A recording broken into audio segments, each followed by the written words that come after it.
Now let's look closer at the colonoscopy procedure. To start, you will be positioned comfortably.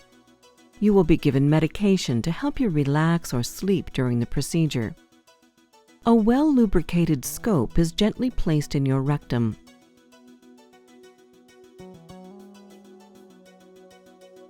Using the light and camera lens of the scope to see, your doctor guides the scope to reach the other end of your colon. You may feel some pressure or tugging, but you shouldn't feel pain. The entire inside of the colon is carefully inspected. Individual colon polyps, if found, may be removed for testing. If a mass or lesion is seen, it may be painlessly biopsied or removed using a tool through the scope.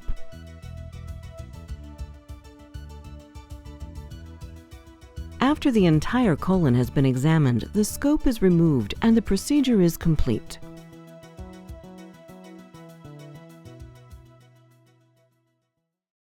After surgery, speak up and tell your care team if you have more than expected pain or problems. You may feel awake quickly. However, anesthesia medications can affect you for several hours. You will need a ride home. Plan to rest, do not drive, operate machinery, make important decisions, or drink alcohol until the next day. You may be told to restrict your activity for 24 hours. Be sure you understand your personal instructions. After the colonoscopy, you may have gas pain from air in your colon. Relaxing on your side in bed or taking a warm shower may help you to pass any gas. You may see a small amount of blood in your stool for a few days if biopsies were done. Rarely, serious problems can happen, such as a tear or injury to the colon. Bleeding or infection may result. Call your doctor to be seen if you have a fever, worsening abdominal pain, or have bleeding from your rectum that doesn't stop. Hospital admission, medication, or surgery may be needed to fix some complications. To avoid cancellation or complications from anesthesia or your procedure, your job as the patient is to not eat, drink, or chew gum after midnight the night before the procedure unless it is part of your prep. Take only medications you were told to on the morning of the procedure with a sip of water.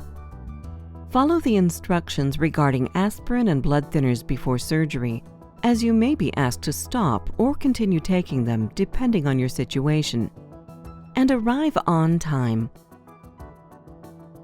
You should be ready to verify or confirm your list of medical problems and surgeries, all of your medications including vitamins and supplements, your current smoking, alcohol, and drug use, and all allergies, especially to medications, latex, and tape.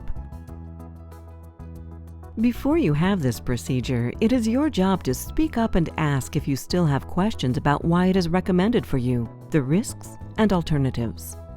Also understand the risk of not having the procedure. This video is intended as a tool to help you better understand the procedure that you are scheduled to have or are considering. It is not intended to replace any discussion, decision-making, or advice of your physician.